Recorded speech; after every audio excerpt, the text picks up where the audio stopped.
James, I'm gonna pass it to you because I just think they deserve a proper introduction, and Yeah, I'm gonna steal that from you. I'm gonna keep it quick because we got four people to hear from, and I'm excited for you guys to hear from these individuals. You guys know Jim Larsen and Kristen Mothershead. Jim is soon going to be announced as a regional agency director, and Kristen Mothershead will be agency director because they are here to celebrate their two brand new agency owners, Amber Pearson and Annie Davis. Just so excited for the partnership that the two of you have just formulated over the last year or so, and your run to ownership has just been really fun to watch. And our agency's leveled up with both of you guys in it. So I'm going to pass it over. I don't know if Jim or Kristen are going to kick this off, but you guys are in for a treat. Grab your popcorn, grab your cold foam, grab your notebook and your pens, pull over if you're driving. You're going to hear some good stuff today. So Jim, Kristen, love you guys. Take it over. Awesome. Thanks so much, James. I think we are going to kick this thing off together. Kristen, how are you? Fabulous. How are you? I'm like doing this with Jim. Easy. Here I am, just looking pretty. We're going to have so much fun. I'm I can't excited. wait for this. And I don't even want to take too much time, you and me. I want to get right to Annie and Amber. Do you want to go ahead and introduce Annie, and then I'll follow behind and introduce Amber? Yeah. So some of you may know Annie. Obviously, we see her pretty face all the time, but Annie joined Cemetery back in April of 2022. And she and I know each other from a former company. We became friends there. And, we actually have always wanted to work together. So this was our opportunity to kind of do that. Oh, we're being spotlighted. And Annie has just been a force since she came in, you guys. She is a worker. She's gritty. She's just full of joy and life. And she is so good with her words. So she brings all of that to the table as a leader. But she's also consistently been a top producer and a top builder. So she knows what she's doing on the production side, knows what she's doing on the building side. She's a social media queen. And she's just been a light in my agency and just a great friend. So I'm super thankful for her. And I'm just like, I couldn't be more than thrilled to have her as my first agency owner. So I'm excited for you guys to hear from her today. I love that. And I'm here to introduce Amber Pearson, guys. You're never going to meet anyone more coachable or grittier than Amber. I mean, straight up came in here in June, and she didn't know me. Like, her mom was familiar with me, Gina Pearson, who you see all over leaderboards. And Amber's like, well, if my mom's doing it, I'm going to do it. So Amber comes in, and we're just kind of getting to know each other, but she took this, like, whatever you tell me I'm going to do approach. I want to give you guys some stats on Amber. She came in June 8th. She has achieved top producer. She has, since June, so not even quite a year yet, put in 85 applications for 151,000 on her own pen. She has a team of 13 writers that have done 247 applications for 363,000. Again, not even here a year, and you guys are going to next week hear her announced as a new agency owner. So Amber, I am super excited for them to get to hear from you here as well. So kicking this off, Annie, why don't we start with you? But Amber, it's going to be the same question to you. I think everyone would love to hear just kind of like 2 minutes each. Like, what brought you to Symmetry? Like, you could have done anything else with your time. You ended up here. Give us that kind of synopsis and what brought you here. Hey, hi guys. So excited to share. Amber and I in our Blazers, we were joking last night that we were going to be like the linebackers, like coming in with our Blazers, but we tried. What brought me to Symmetry? Well, I was sitting on the couch in my townhouse, like right down the street from this house. And my husband and I were sitting on the couch. I had just gone back to teaching full time. And I just remember looking at him and I was just thinking, like, is this it? Like, is this really, this is it? Like, I took my, my pencil, I signed off like, Ariel did in the movie. And I was like, I can't believe I'm going to be doing this till I retire. I don't want to. And I said, remember you were telling me something about insurance? Like, insurance is something everyone's raving about and podcasters are talking about it all the time. And he's like, yeah. So I think I'm going to do that. And he was like, okay. And I said, my friend Kristen is doing it. And Jamie, I followed Jamie since RNF. And I was like, she's doing it. I think I can do that. And he was like, okay, whatever. And when he gave me that blessing of like, you can do it, you can do anything you put your mind to, I immediately reached out to Kristen and to Jamie, scheduled a call, and we did a call in like a dark classroom the one day.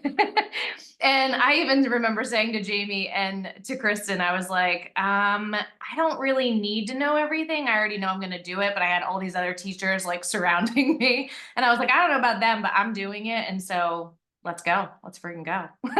So that's what brought me to Symmetry. I didn't want to be a teacher forever. Fair enough. Hi, guys. I mean, Jim kind of laid it out a little bit for you. My mom and I both kind of found this and looked at each other and looked at it, and my mom is very smart. I will follow most things that she suggests if she's seriously looking into. She has a great business mind, and I'm very lucky to have grown up in a family of entrepreneurs and business people. So when she took a look at this and I looked at it, we looked at each other and we go, if you're going to do this, I'm going to do this, because my mom really likes tacos and money, and she was like, I like tacos and money, and I think this will help me get that. And I was like, all right, I'm in, let's do it together. So for me, you know, I wasn't necessarily actively looking for something. I was the operations manager and estimator for our family's environmental and well drilling company, water well drilling company. So that was a very involved role, and it was very fun to work with my family, but the stress to me was not worth it. I knew ultimately long term, like I am a look into the future and see 10 years down the road, and I didn't like the life that I was going to have if I stayed in that position, the amount of stress and just where the industry is evolving. I knew that I needed something else, and something that was going to feel a lot more aligned with ultimately who I am as a person and the values that I hold. And this just became that. I didn't really overthink it. Again, Gina wanted tacos and money, and if she wanted that and she was going to do it, I was not going to let her do it without me. So I jumped in head first, and like Jim said, just kind of did what he told me. I love that so much. And both of you are coming up here on being announced as AOs, which is why you're on this call. If you guys are in the comments there, put a 1 in the comments if you are going to be an AO yourself this year. I want to see who our audience is and who we're talking to, because we want the newest AOs in the Pogue group to talk about what that run and what that journey to AO was like. We've got a lot of people claiming AO here, Amber and Annie. So you've got an audience that is on the edge of their seat. Their pens are out, their notes are ready. So Amber, I'm going to come to you on this first question, and we talk a lot about, and I'm even going to put it in quotes, like this run to AO, right? And I don't personally love that language.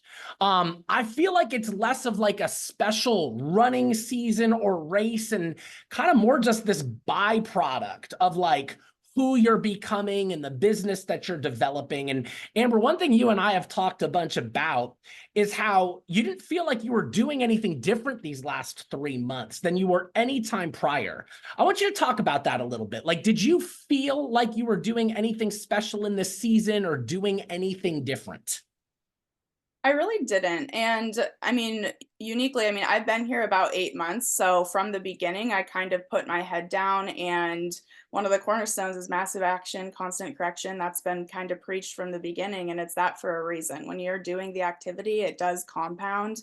And I knew from the start I was going to need to be really gritty and just keep going and moving my feet and asking questions and raising my hand until I figured it out.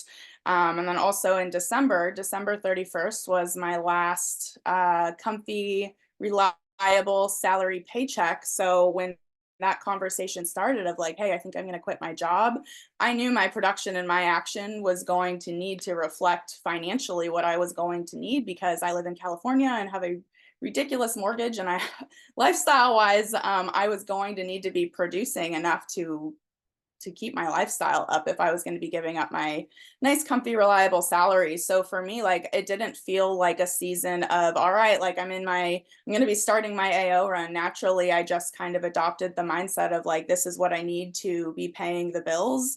And that took a lot of action. It took a lot of becoming a person that was going to be able to stick things out when it got hard. And when things didn't feel like I knew how to figure them out, I just had to have the mindset of like, figure it out and keep going.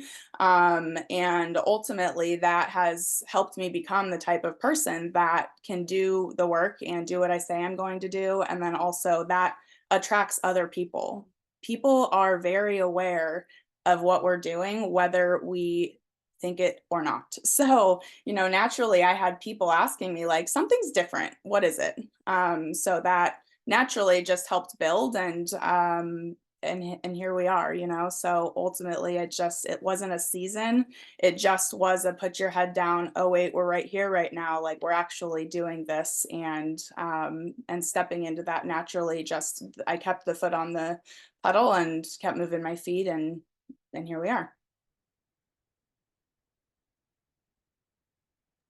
I love it so much. I was staying muted, Kristen, because I was waiting for you to come in and kick Annie a question there.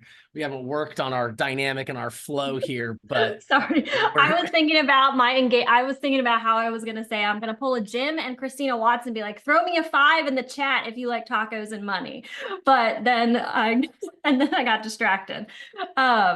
So don't get distracted. I actually want to see all those 5s for throw me a tacos and 5 money. if you like tacos and money. Okay. Yeah, That's my Gina first time I've Pearson. ever- these are Gina your Pearson people. is speaking to the people, right? She isn't even. She's on this call. She's not even highlighted. She's speaking to the crowd of tacos Yes, and money. I mean, I love it. I'm sorry. I'm just really focused on tacos and money, but I love all of that, Amber. There's so many things I could say, but Annie, when we were all talking about, this process, this journey to AO and what that has looked like for you guys, one of the things that you really touched on was people and how, friends and family and mentors and just all the connections that you've had in your life and how they have really played a role in you getting to where you are today, which is really just the launching point of the rest of your career.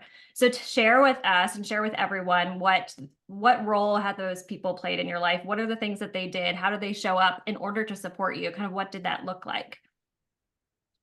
Yeah. Well, I think, we talk so much about how this business is a people first, people centered business. It's a heart centered business. And I would be remiss if I didn't give all sorts of credit to every single person who has aligned themselves like shoulder to shoulder with me, starting from like my family, like just in my home.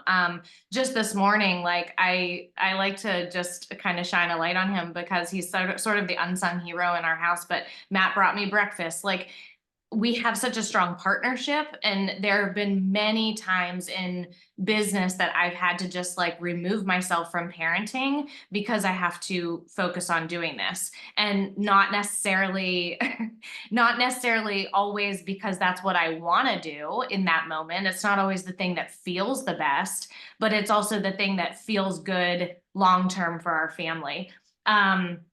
I mean, honestly, from the very beginning, when I came here, I had people that I sought out. I think mentorship is so important when you come here. When you come here, you see people that you connect with organically, or just people that you see doing things that you want to accomplish. And if you're not in their phone or in their circle or in their, I don't even know, like proximity, put yourself there. Put yourself in a space where you can introduce yourself to somebody who you look up to, because I just, from the very beginning, I mean, Jamie was one of the very first people that I was like, I could associate myself to her.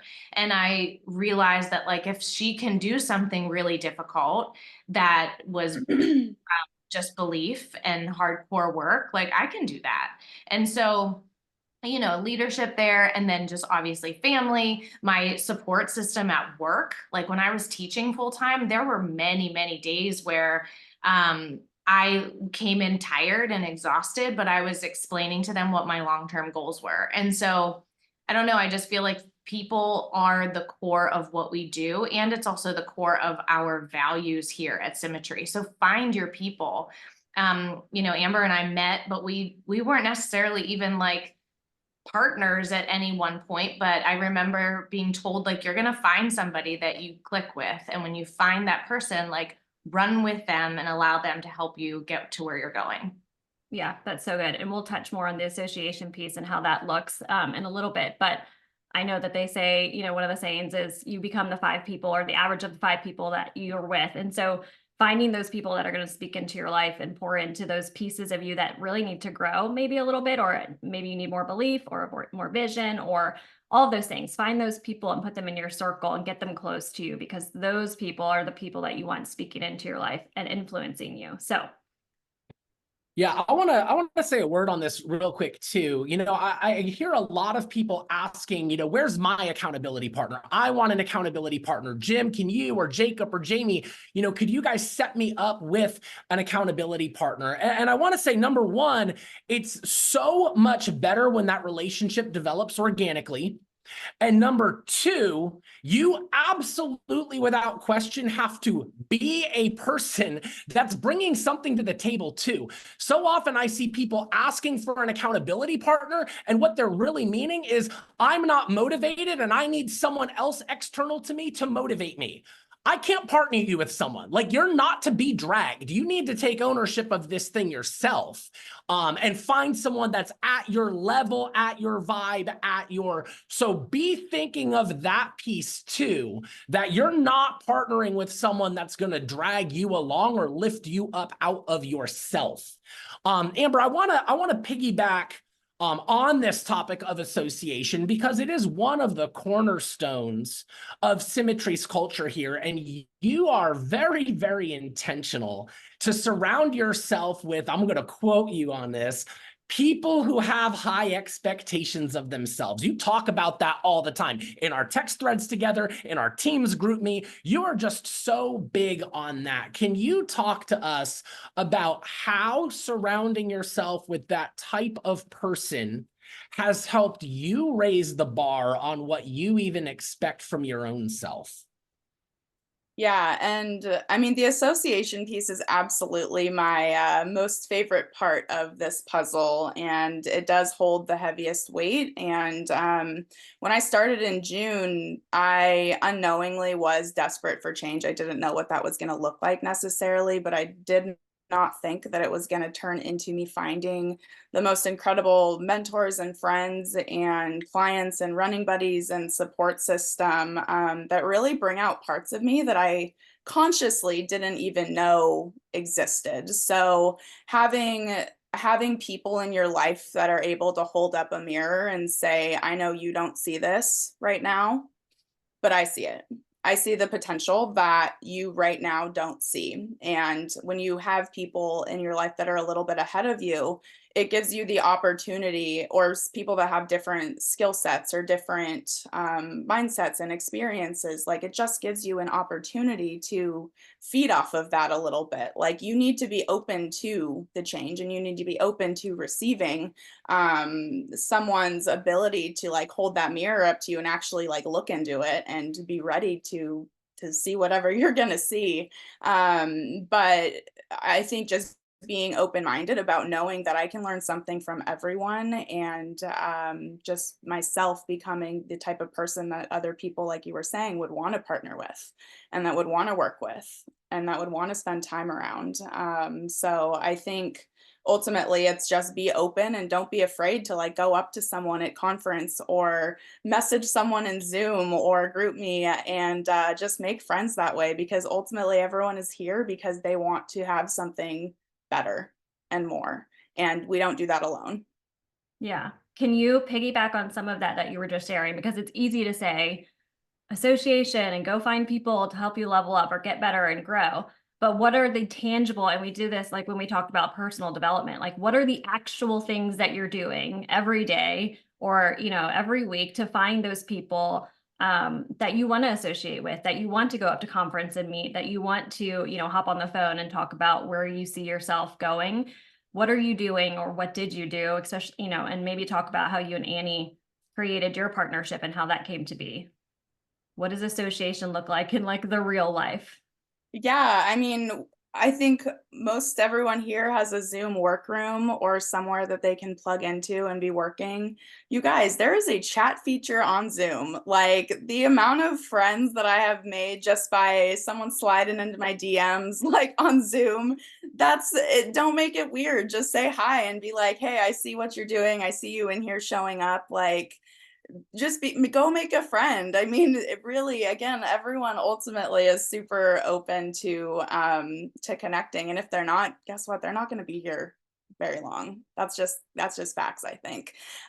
So you know, showing up in the workroom, right? Like people are going to like see your name over and over. They're going to see you there showing up, so you like actually showing up yourself is huge, and definitely how I think I've made a lot of connections, just because I'm so consistent in showing up in Zoom. I'm so consistent in showing up in GroupMe, and just putting myself out there to say, hey, like if someone needs help, or hey, I see you doing this, like great job. That's, you know, like I've been there. So I think day to day being able just to be the person that's consistently showing up goes a really, really long way. And then on top of that, going to conference, huge. If you met me at conference in the hotel lobby, here I am again. But you know, going to the events, going to the boot camps, and just doing the things. Annie and I met for the first time that I think it was the last night, second to last night. We were in a field. Jim and I had just finished like an epic, like I don't even know, 1980s like jam session on this grass field. And Annie and I was like, hey, like, I like you, you know, I don't know, we just started talking, and that was kind of that. And then we realized like, hey, we're kind of pacing the same, and naturally, you know, we just kind of found each other, and you find your people as you guys were saying earlier. And it's just something that happens when you're open to being available, to showing up as your better self and having someone to roll with. Yeah, so true. It's hard to find people if you're not around people. So I love all of that stuff, and I love how your relationship together really was just so organic. I mean, it was just the consistency of seeing each other on leaderboards, seeing each other in the team chat, seeing each other in the workroom. It was just a matter of, hey, I've been here a little bit. I keep seeing you. You keep seeing me. Like, want to be friends? Like, it's not harder than that. Annie, I want to come back to you, and I want to talk a little bit about posture. For the note takers out there, you had told us, me, Kristen, Amber, when we were kind of putting this together, that there were 3 things so important to you, and you played with the alliteration, and you gave us 3 P's. You said people, productivity, which we're going to come to in a minute, and posture. So we talked about this people piece. I want to dig into posture. Can you literally just tell us what you mean by that? Because I'm assuming it wasn't just like back straight, aligned shoulders, right? Like there's more to posture in that, in how important that was to you. So give us what that term means to you and has meant through this journey. Yeah, I love that you caught on to the 3 Ps. It's the teacher in me. And I just want to go back and say something about with the Amber thing. Like, I felt like I had to earn Amber's time. And so I think that's the other thing when you talk about like finding people that you can run with and align with, like be the best version of yourself. Cause it was a weekend and she was in the workroom and I was like, well, I don't even know if she'll want to do a challenge with me. Like, am I good enough to work with her in alignment with her? So I think that that's another piece too, is like show up as your best self so you can partner together. So posture, I came here and I can really remember telling anybody that I talked to in my mentorship that I felt like I was really developed. I had been through like a lot of therapy. I'm like, I'm good. Like I'm already ahead of the game. This is gonna be great. And I felt like I had to learn so quickly how to manage my emotions, which I'm still working on, by the way. I had to figure out how to stay balanced and stable. I've had many tearful conversations with Kristen and with Jamie and with Jacob about just like keeping my head screwed on straight. And that is a big part of posture, right? Because if you're looking side to side and you're swiveling and you don't have your focus on what your end game is. I took a walk the other day and I texted Danny and I said, I can see where I'm going to be in the future. Like I can actually physically feel it in my gut. Like I know where I'm headed. And so I think posture, a lot of posture is getting yourself really emotionally stable, doing the growth and the things that you know you're not doing. And there's a lot of things I knew I wasn't doing. Like I knew I had to test myself physically. I had to do things that were going to challenge my mindset. This last 75 days, I've done the 70, well, I'm in the middle of 75 hard. So like there were things that I knew I had to do to up my game because I knew that there were things that I wasn't facing, you know, like I wasn't facing head on. So the posture in that, but then also, you know, like I had zero experience. Most everybody here is coming to this business not having an insurance background, but on the phones, I had to posture myself like I was a person worth talking to. And I think learning all of those things by being a student of the business has been so big, right? So learning all the things that you're uncomfortable doing, but it sucks when you're doing it, but posturing yourself so that you can present as the person that you want to be. Just through and through, just from like a mental standpoint, a physical standpoint, a professional standpoint, and then how you're interacting too with other people and posturing yourself that way as a winner and seeing yourself as a winner too. Yeah, that piece of seeing yourself as the winner and showing up as that person, even when you don't necessarily feel like that person in the moment. That's so much of this, guys. That emotional stability is all about knowing your business is going to have peaks and valleys, and you're going to have good weeks and down weeks, and able to not get too high on the highs and not too low on the lows, but to stay consistent and to keep showing up and keep showing up. Man, I love that, Annie. Amber, I'm going to come back to you here. You have only been I'm laughing here 8 about months. that. I'm laughing about that piece because you know how many text messages I would get, and it would be hour by hour of like, this is the best. It is so awesome. And then literally 15 minutes later, I would be like, Jim, like I can't do this. The emotional stability piece is so underrated, and knowing that you can't let the great things affect you too much and the bad things affect you too much, and staying more in the middle. So I just had to make a joke because you would get a text message literally like back and forth. It was personal growth, guys. You got to learn to stay a little more even in the middle. You have come a long way, sister. I had a front row seat to watching the emotional spirals of the up and down and around and around. It's been fun. I've been honored to be on that front row seat and watch you grow. And it's been fast. Again, like you've only been here 8 months, and I know so much of that feels like a blur to you, like you're drinking from a fire hose. And when you're new like that, and you don't feel like you know what you're doing, you just have to somehow trust and work. And you did that. Like you just got gritty. You didn't overthink anything. Like you didn't need to understand everything and have it tied up in a neat little bow. How were you able to get to work knowing you didn't know everything? Yeah, and I think that comes down to belief. You know, like I didn't overthink it. You told me that this is what I needed to do to progress and keep moving forward. And I just adopted that mindset of like everything is figure outable. The declined policies and the chargebacks and the agents going into witness protection, like all of it is part of it. And really looking around and seeing that, okay, there are people that are doing this, like it's possible. And that's really all I needed to see. I didn't need to go and read agent guides. I didn't need to go and learn every single possible thing about the insurance world. There is still so much that I don't know, but it doesn't matter because at the end of the day, like I saw what other people were doing. And if they could do it, why couldn't I? There is proof all around us that this works. And we are very lucky to be in a company and an agency, especially filled with developed strong and genuine leaders that have literally paved the way for us to do this. And if they can do it, why can't we? I mean, some of you guys have done it like in the prehistoric times before this all went virtual. Like if they can do that, why wouldn't we be able to do this when a lot of it's over Zoom? And success leaves clues, and being able to look around and seeing other people's success really just helped me not overthink it and go for it. Because again, you're going to learn along the way what you need to know, and you're going to become the person that needs to be showing up if you put in the work. I love that. Prehistoric. Sue Adams is like, I'm a dinosaur.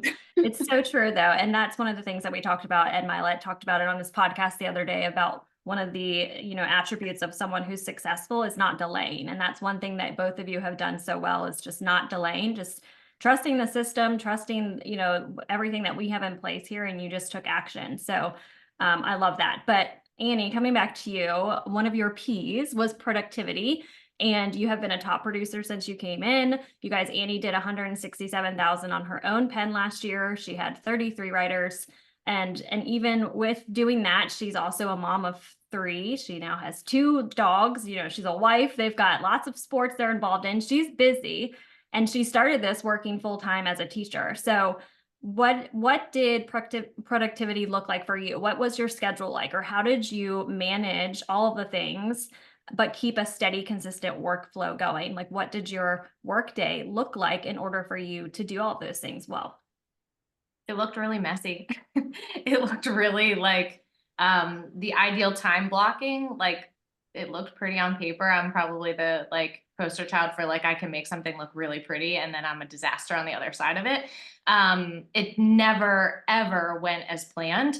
I dialed really into the evenings, after sometimes I missed dinner. I was dialing on the weekends. I was dialing during planning periods. I was holding appointments, when I was in inside resets. It was a hot freaking mess. But I started, and I was told to print the 4 cornerstones and the 4 keys. So I printed them. I was told to get on calls. I remember that conversation very well, Jamie. You want to win, you got to get on calls. You want to be seen as a leader here, you got to earn your spot. So whatever was told to me, SNA, hit SNA, do it as fast as you can. So all of those things. And I don't know if that's just coachability, if that's, being an employee for so long, here's what you have to do, now go do it. But I think some of us come into this experience and everything can look overwhelming, and everything can look challenging. It is. All of it is hard.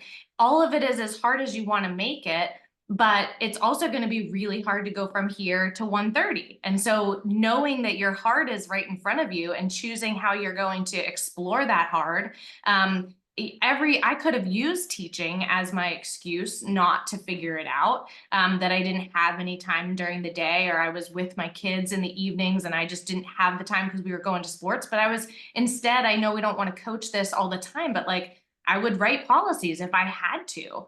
And you had mentioned the production piece, I fed my business as I was building the business. So I knew from the very beginning I wanted to build. I knew from the very beginning I wanted to grow an agency here. So I had to learn how to do both. It wasn't pretty doing it both. It's still not pretty doing it both. I may have a really great week in bringing new agents on, but my production might seem low. So it's a give or take. And you have to know that the production piece, though, is going to be your now money. It's going to feed your business as you're growing it. So I just knew I had no other choice. I had to be good at production, or I had to figure out how the heck to be good at production in order to feed the business to grow it. Yeah, so good. I'll toss it to you, Jim. But one thing Annie has always been good at is being super intentional and choosing the hard. So she always made the hard choices to show up at the end of the day, to write the app in the car, while her kids were at the game. So she knew that if she chose the hard in those moments, she would get to where she wanted to be in order to start the rest of her career. And that's where she is today. So sorry, Jim. Do we have any Chronicles of Narnia fans in here? Put a 6 in the comments if you are a Chronicles of Narnia fan. It was my favorite book series as a kid. I'm actually rereading it right now. And if you, well, a lot of sixes in here, I actually love that. I don't even need the backstory too much, but if you're not familiar with the Chronicles of Narnia, it's about this land of Narnia that you can travel to. And as much time as you spend in Narnia, when you come back to Earth, not a single minute has passed. So you can go there for minutes, hours, years. You can live a lifetime there, come back, not 1 minute has passed.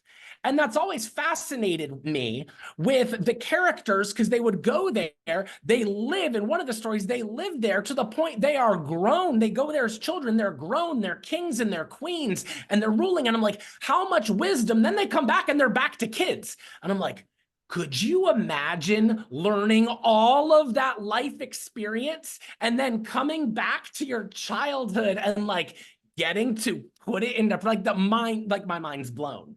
So in that vein, I want to hear from each of you, Annie and Amber, like if you could, knowing what you know now, go back and talk to you on day one. What would you tell, and Annie, I'll let you do this piece first. What would you tell day one Annie Davis that maybe she didn't know yet? That I can just be myself. I can just be myself, and that I'm going to be loved for just who I am. And I don't have to be like anybody else, and that's okay. The other part of that is, like everything levels out. So what really feels like the end of the world when you're in it, and that app that doesn't go through, like it happened this week, it all feels like it's the end of the world, but it's not. Like it's not. And you know, like I don't know whose analogy that was about when you're on a boat and you have to avoid the waves because you get seasick, just looking far enough in the distance to know that it's all going to be like a journey that you're just going to cruise through. And that it's not all that big of a deal. Everything's going to figure itself out, and all the bumps are not as big as you think that they are. Oh, that's so good. Amber, over to you, same question.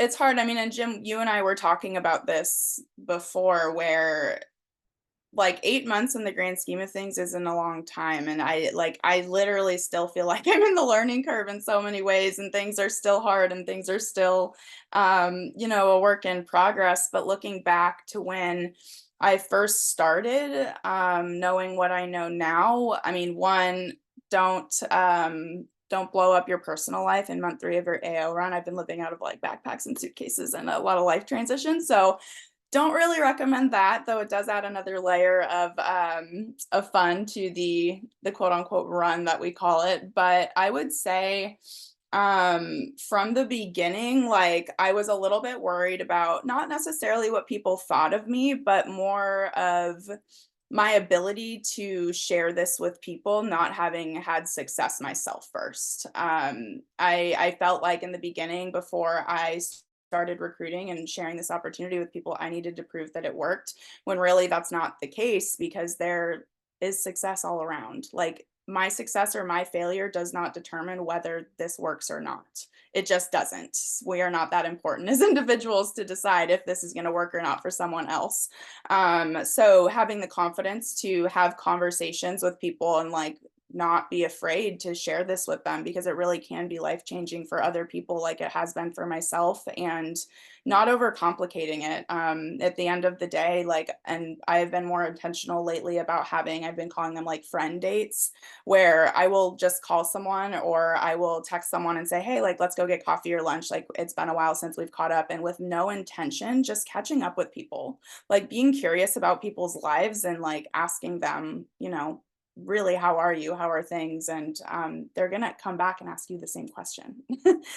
So making more intentional time to spend with people that, again, ultimately, like I feel like I align with, I would do that a lot. I would have done that a lot earlier on had I just gotten out of my own way and had the confidence to share this and just connect.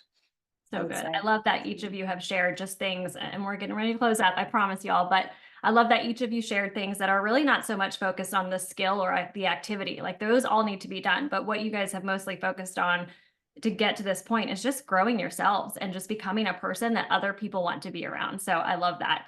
All right, so to close up in 30 seconds or less, or just really short and sweet, if we're thinking grander and bigger, because AO is really just the first step of the whole process.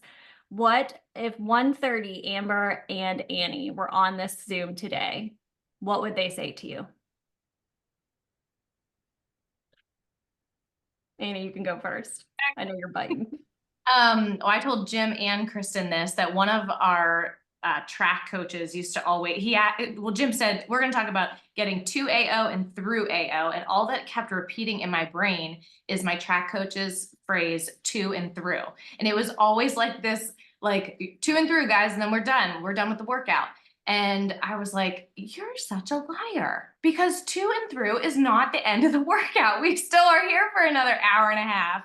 So I just keep thinking about, like, this is just the stepping stone. And so if 1:30 Annie is looking back, or equity partner Annie is looking back on me, she's just saying, like, keep going. The workout isn't over, and you still have so much growth left in you. And so allow those people who you are bringing in to see the version of you that they need to see in order to get to the version of them that they need to be.